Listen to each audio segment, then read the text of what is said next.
De votre fidélité aux 20h à la une ce soir, une mission d'enquête parlementaire est annoncée au Grand Katanga. Les élus ont été saisis par les plaintes des populations dénonçant les violations des règles sur la sous-traitance par les sociétés minières. À Kinshasa, zéro trou progresse, l'avenue Victoire retrouve sa forme autant pour la chaussée de Kimwenza et Bongolo. L'équipe de l'OVD a fait le constat sur le terrain. De nouveaux candidats éligibles à la bourse Excellencia Mouyoumouacha de Lubumbashi et Marthe Semengo de Beni ramènent à 40 le nombre des Congolais bénéficiaires de la bourse octroyée par la Fondation de la Première Dame. C'est tout pour les titres. Bienvenue à toutes et à tous. Madame, Messieurs, toutes nos excuses pour ce retard avec lequel nous démarrons cette édition d'information. C'est dû aux problèmes techniques. Le couple présidentiel poursuit son séjour à Jérusalem. Félix-Antoine Tshisekedi Tshilombo a eu des échanges avec son homologue de l'État hébreu. Ce dernier a salué le leadership du président de la République démocratique du Congo, qui exerce aussi la présidence de l'Union africaine, qui, selon lui, incarne un avenir radieux pour l'Afrique et pour la République démocratique du Congo, son pays, avant de mettre en exergue la particularité de relations bilatérales séculaires entre Jérusalem et Kinshasa, dépêche de Kibambe Somoe Issa. J'accepte cette distinction avec humilité et fierté, réaction du président de la RDC hier lors du décernement du titre honorifique Dr honoris causa qui lui a été décerné, comme je l'ai dit, en Israël. Félix-Antoine Tshisekedi se dit plus reconforté à travailler pour une société plus équitable. On écoute le chef de l'État. Je vous suis reconnaissant de l'honneur que vous me faites et par-delà ma personne, l'honneur que vous faites à mon pays, la République démocratique du Congo, en me conférant le titre de docteur honoris causa de votre prestigieuse institution académique. J'accepte donc cette distinction avec humilité, émotion surtout et fierté.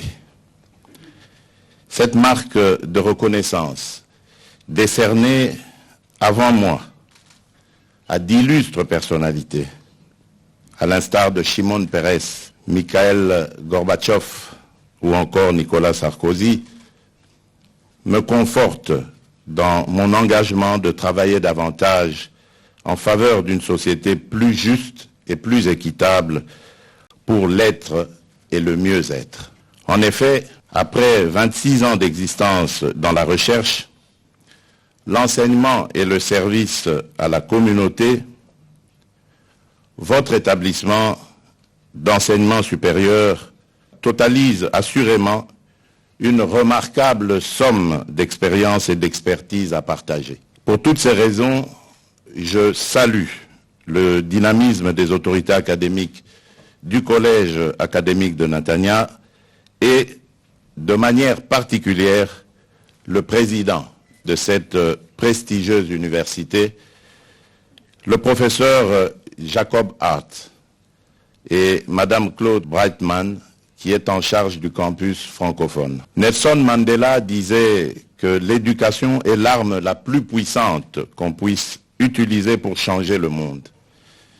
C'est dans cette perspective que j'encourage la coopération interuniversitaire entre le Collège académique de Netanya et l'Université de Kinshasa. La mise en commun de nos ressources scientifiques donnera naissance dans les tout prochains jours à un centre de recherche stratégique israélo-congolais.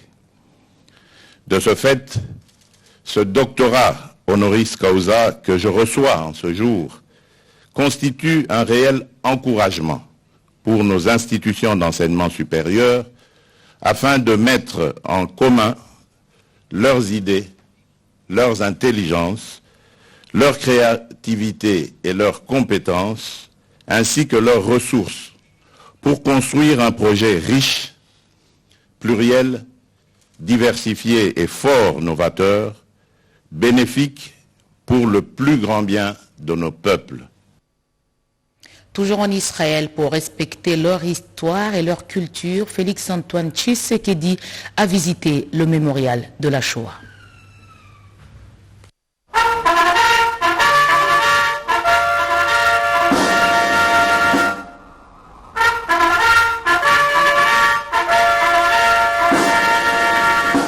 La grande rencontre a eu lieu ce mercredi 27 octobre 2021 entre le président Isaac Herzog et son homologue Félix-Antoine Tshisekedi Tshilombo au palais présidentiel israélien. Le président de la République et son épouse, la distinguée première dame Denise Nyakeru Tshisekedi, ont été accueillis par le couple présidentiel de l'État hébreu avant d'être conviés à saluer les officiels présents au palais présidentiel.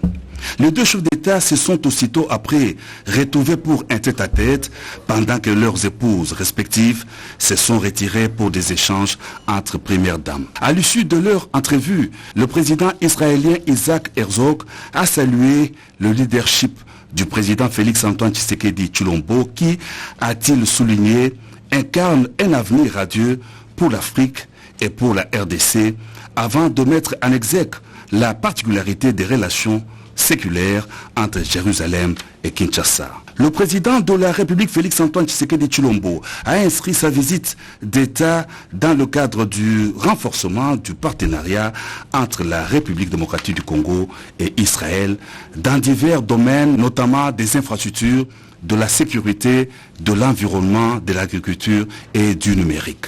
À noter aussi que le président israélien a exprimé l'espoir de la concrétisation de l'ouverture d'une représentation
constitue un motif d'espoir pour les élèves du Nord Kivu. C'est l'ASIA de la deuxième édition. C'est pour cette raison que nous sommes en train de féliciter la première dame qui est en train d'œuvrer à octroyer des bourses d'études à la jeunesse congolaise. Grâce à ces bourses d'études, nous serons vraiment à mesure d'apporter les innovations pour le bon développement de notre pays, la République démocratique du Congo. Ce énième départ solidifie encore un peu plus la vision de la première dame de la République, traduite par le programme Excellencia. Vision qui consiste à dénicher l'excellence partout où elle peut se trouver, même dans les recoins du pays.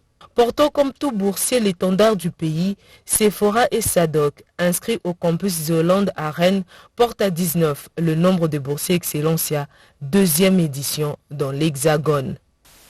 Poursuite des travaux de la commission paritaire banque syndicale gouvernement Abibois, Jean-Pierre Liaou, vice-premier ministre, ministre de la fonction publique, recommande à toutes les parties le réalisme visant l'amélioration des conditions sociales. Nadine Kilocho, Cédric Kenina. Les travaux en atelier de la commission paritaire gouvernement banque syndicale de l'administration publique ont effectivement démarré le mardi 26 octobre 2021 au village Vénus à Bibois, dans la commune de Lantsele. Le vice-premier ministre, ministre de la fonction publique, Jean-Pierre Liaou, qui a donné le go de ces assises, a invité les participants à un sens élevé de responsabilité, de pragmatisme, de réalisme et de patriotisme. Le patron de l'administration publique les a également exhortés à mettre de côté des guerres internes et des intérêts égoïstes au profit de l'intérêt général. J'émets le souhait que vos échanges se déroulent dans le respect mutuel, dans une ambiance de fraternité. Il n'y a pas de guerre entre bancs, entre camps. Nous sommes dans le même bateau. Réfléchissez sur comment nous pouvons agir pour améliorer les conditions de travail, les conditions sociales des agents de l'État, en tenant compte évidemment des contraintes d'ordre budgétaire et puis en se projetant dans l'avenir. La première journée de mardi a commencé par la validation des mandats des participants et la remise des documents de travail, ce avant les exposés du jour. La troisième édition du Forum international des femmes entreprenantes et dynamiques 2021 va se tenir à Kinshasa précisément au mois de décembre. Confirmation donnée au cours d'une conférence de presse organisée par cet organe de l'Union africaine. Lisette Mojinga pour des détails. Cette conférence de presse a offert une opportunité aux oratrices. Jelika Yeo, initiatrice du FIED international, Jeanne Sabiti, représentant pays FIED RDC, Chantal Moulop, conseillère du chef de l'État chargée des violences sexuelles faites aux femmes, Jacqueline Bissimois, présidente de l'association des femmes, chef d'entreprise de la RDC, et Farouzia Tariq, vice-présidente chargée de l'organisation FIED, d'affirmer à la communauté nationale et internationale l'organisation prochaine des travaux de la troisième édition du FIED international du 14 au 7 décembre à Kinshasa. La presse a été appelée à s'approprier de cette activité régionale à cet instant que le président de la République, Félix-Antoine Tshisekedi Tshilombo, assume la présidence de l'Union africaine. Selon Jelika Yeo, les assises sont placées sous les hauts patronages du président de la République, président en exercice de l'Union africaine. Elles auront pour thème accélérer la dynamique de la zone libre d'échange commercial africaine, ZLECA, avec la contribution active des femmes entreprenantes et dynamiques pour la relance de l'économie africaine post-Covid-19. Les femmes disposent des capacités de résilience extraordinaires dont le FIED a vite compris que le monde sera meilleur si toutes les femmes se tiennent main dans la main. C'est entre autres l'objectif de FIED. Outre la mobilisation, les ressources pour faire vivre cette expérience unique et la valorisation du savoir-faire, c'est-à-dire la reconnaissance des femmes issues des milieux ruraux, parties de la terre pour des grandes structures commerciales. 10 jours après le lancement de l'opération Zéro Trou à Kinshasa, des nids de poules disparaissent petit à petit, constat fait sur l'avenue Victoire par l'Office des voiries et drainage. Kinshasa zéro trou, 10 jours après le lancement de ces projets par le Premier ministre, l'effectivité de ces travaux est très remarquable. Déjà, le mardi 26 octobre 2021, les travaux du bétonnage de l'avenue Victoire et de Kimwenza ont débuté respectivement dans le cadre du projet ABC, Alliance des bâtisseurs du Congo et zéro trou. Mise au point du directeur général de l'Office des voiries et drainage, Victor Toumba, et du directeur général de l'ABC, Cédric Lungu. Je suis satisfait parce que là, on est sur 2 tronçons, avec des projets différents. Je suis sur le chantier zéro trou, je suis sur le chantier ABC, qui fait jonction. Mais ceci était fait dans le cadre de projet ABC, mais qui vient en même temps se mettre au-dessus de notre projet zéro trou. Il s'est fait que c'est la même entreprise qui travaille, qui est un affilié de ABC. Dans la vision du chef de l'État, promouvoir les entreprises congolaises dans ce secteur routier. Et c'est ce que nous sommes en train de matérialiser dans les différents projets qu'on est en train de faire. Nous sommes venus apprécier la qualité des travaux qui est fait par l'entreprise JMC qui est membre de l'ABC. Aujourd'hui, c'est le bétonnage de la chaussée de Victoire et l'amorce sur l'avenue Kimwenza. Nous allons aussi bétonner de l'autre côté vers Bongolo Kimwenza. Je suis très satisfait de ce premier projet qui est en train d'être très bien réalisé. L'objectif visé une fois ces travaux terminés, c'est de fluidifier la circulation dans cette partie de la ville-province Kinshasa. Sino Hydro, sur la route nationale numéro 1, réalise un travail non conforme. Le ministre des Infrastructures a exprimé sa désapprobation après une descente sur le terrain. Regardez ces images commentées par Eurydice Kitutu-Modiri. Fini le calvaire pour la population de Kasaï et de ses environs. Elles peuvent désormais traverser le pont Kasaï 1 en toute quiétude, grâce aux travaux de réhabilitation de ce vieux pont qui date de l'époque coloniale, complètement réhabilité à ce jour sur financement du FONER.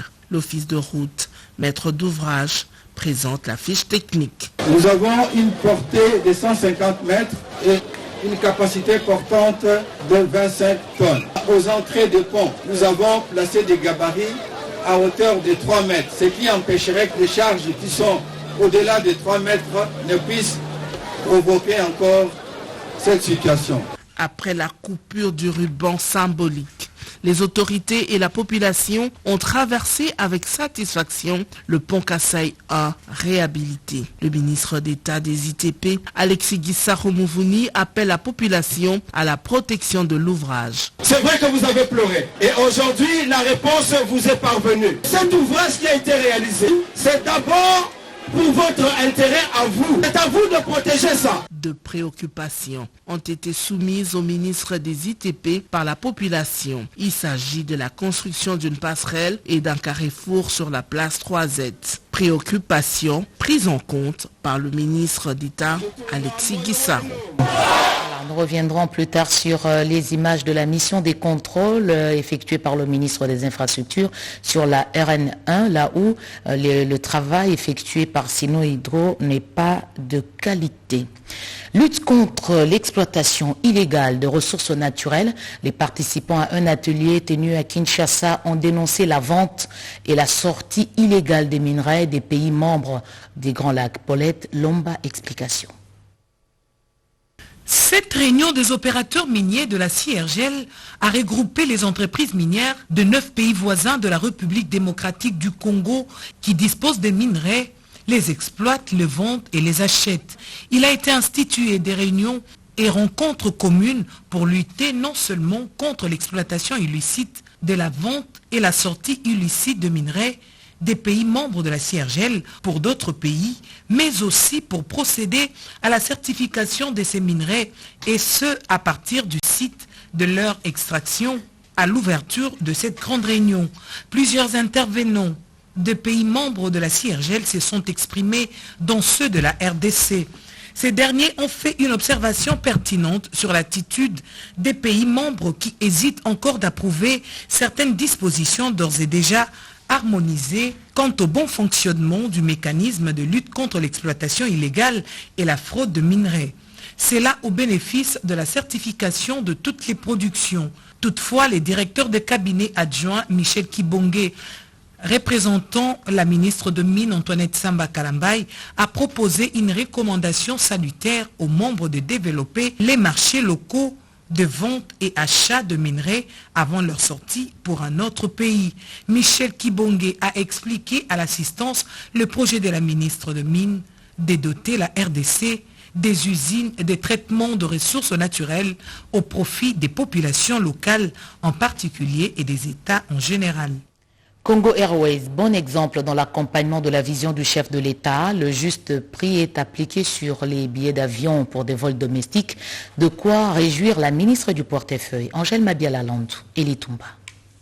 Nommé le 30 juillet 2021 à la tête de la compagnie nationale Congo Airways, l'ancien commandant de bord, devenu directeur général, Pascal Kassongo Mouima, qui, malgré ses lourdes charges, continue d'œuvrer comme pilote, était très attendu sur les réformes entreprises à la tête de Congo Airways. Devant la presse nationale et internationale et les membres du gouvernement présents à cette conférence, des clarifications et d'évaluation des activités déployées, l'homme professionnel de son État a dévoilé son plan d'action, ses priorités et ses perspectives d'avenir. C'est par un état des lieux qu'il commence son intervention. Le chef de l'État a fait un engagement de pouvoir doter la compagnie d'avions de type Embraer. Nous avons 4 aéronefs en propre, 2 Airbus et 2 Q400. Nous avons en location 2 Embraer et en acquisition d'achat 4 avions qui vont arriver progressivement à partir du mois de décembre. Des questions qui touchent directement à la sécurité des clients, à la réduction des prix, à l'augmentation de la flotte de cette compagnie de l'État. Pascal Kassongo n'est pas allé sur le dos de la cuillère, il rassure. Est-ce que nous transportons les gens en toute sécurité? La certification IOSA en est la preuve. Il fallait que les gens puissent se déplacer dans des conditions financières acceptables. Donc nous appliquons la politique tarifaire à la lettre et nous n'avons pas retiré 1 gramme dans les catering, ni 1 kilo dans les bagages. La direction générale des Congo Airways reste déterminée à accompagner le gouvernement de la République dans sa politique de permettre à tous les Congolais d'avoir le plaisir de voyager. L'entreprise Kamoa Copper envisage de tripler sa production. Elle a expliqué cette vision à la ministre du portefeuille Adel Kainda au cours d'un échange. Les dernières observations faites par la ministre d'État en charge du portefeuille lors de son passage à Kamoa Copper portent déjà ses fruits et donnent une projection pour l'avenir de cette entreprise qui emploie plus de 80% de Congolais. Non seulement la production a augmenté, donnant un coup de pouce à l'augmentation des recettes au gouvernement, Kamoa Copper envisage de tripler sa production dès le 2e trimestre de l'année 2022. Nous avons eu le premier trimestre de production. Nous sommes vraiment très excités par rapport à ce qui se passe. Et en même temps, nous sommes en train de finaliser les études pour les expansions supplémentaires. Nous sommes aussi déjà engagés sur un projet de réhabilitation sur la centrale électrique Ingado, le groupe 5 précisément. La princesse Adel Kainda Maïna a encouragé ses partenaires du gouvernement à redoubler d'efforts pour atteindre les objectifs assignés. Je me disais que c'est un projet qui devait aussi prendre corps. Et j'espère que maintenant ça évolue. D'ici là, il y aura une issue heureuse. Pour le gouvernement de la République, tous les partenaires doivent suivre l'exemple des Kamoa Copper en mettant à la disposition de l'État les informations nécessaires sur l'évolution de leurs activités. Et puis cet appel à l'aide d'une lauréate à l'examen d'État dans l'option pédagogie, elle est sourde muette, elle ne sait pas réaliser ce rêve faute de prise en charge de qualité. Les études des sourds-muets présentent un intérêt dans la psychologie de l'intelligence. C'est pourquoi la formation universitaire pour cette catégorie sociale de la population devient une nécessité. Question de rendre utile à la société ceux qui le méritent pour les épargner de la dépendance, sinon le parasitisme social. Le cas de Ruth Chamala, sourde-muette de son état et lauréate de la section pédagogie générale avec 73%. Elle ambitionne de poursuivre ses études universitaires, mais seulement ses parents n'ont pas de ressources nécessaires pour assurer la prise en charge de ses études. Elle est venue ici demandant de l'aide aux gens de bon cœur de pouvoir lui